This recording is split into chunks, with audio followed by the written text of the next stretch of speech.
प्रतिकार था कि हम लोगों को मरने के लिए तैयार हो।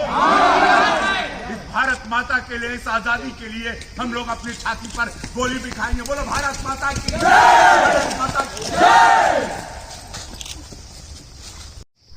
भगवान भगवान भगवान, याद कर ले अपने भगवान को। अरे ये क्या, एक दरोगा गुप्तेश्वर जिंदा कैसे है रे?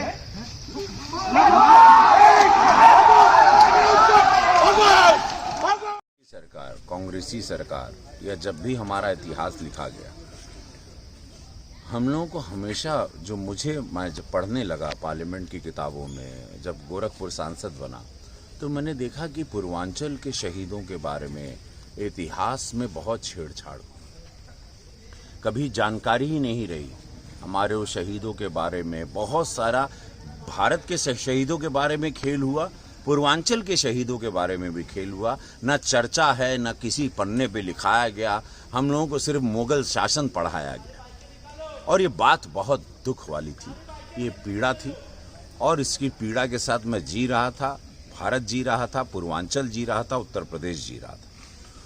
ये बहुत बड़ा काकोरी कांड सबको पता था। चौरी चौरा एक प्रतिकार है, इसको मैं कांड नहीं कहूँगा, एक प्रतिकार था, एक आक्रोश था। हम लोगों के साथ बहुत बड़ा अत्याचार अंग्रेज़ों ने किया था। 1922 की कहानी है। खरे साहब जो बीएनयू के अध्यक्ष हैं, उनका ये थॉट रहा, उनके पुत्र रहे डायरेक्टर भानु जी ने इस पर बहुत मेहनत की, और ये कहानी जब इन्होंने बताई हमको तो मैं तुरंत उछल गया कि ये सत्य को जानना।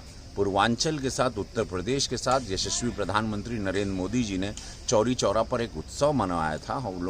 हम लोग गांव-गांव, चौपाल एक केंद्र से आदेश आया था। तो प्रधानमंत्री के दिल के करीब का ये कहानी है, ये आंदोलन है। यशस्वी पूज्य योगी महाराज जी के दिल के करीब की कहानी है। हमारी भारतीय जनता पार्टी के संगठन के दिल के करीब की एक कहानी है। ये आंदोलन क्रांति संघ आरएसएस के दिल के करीब की कहानी है, क्योंकि सत्य को आप छिपा नहीं सकते। तो उसको लेके हम लोग ये कहानी, जो एक रियल घटना है, पहली बार इस पर ये फिल्म बन रही है जिसका नाम चौरी चौरा एक प्रतिकार 1922 है।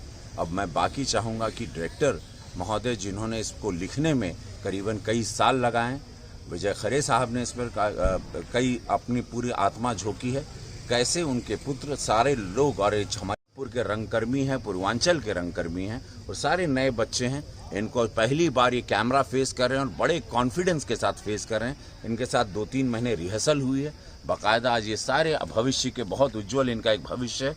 ये कलाकारों के समक्ष आप लोगों के साथ ये कुसमी जंगल गोरखपुर में जहाँ शूटिंग हो रही, जहाँ की कहानी है, जहाँ ये घटना हुई थी, हम लोग वहाँ पर इसको रियल लोकेशन पे शूटिंग कर रहे हैं। बाकी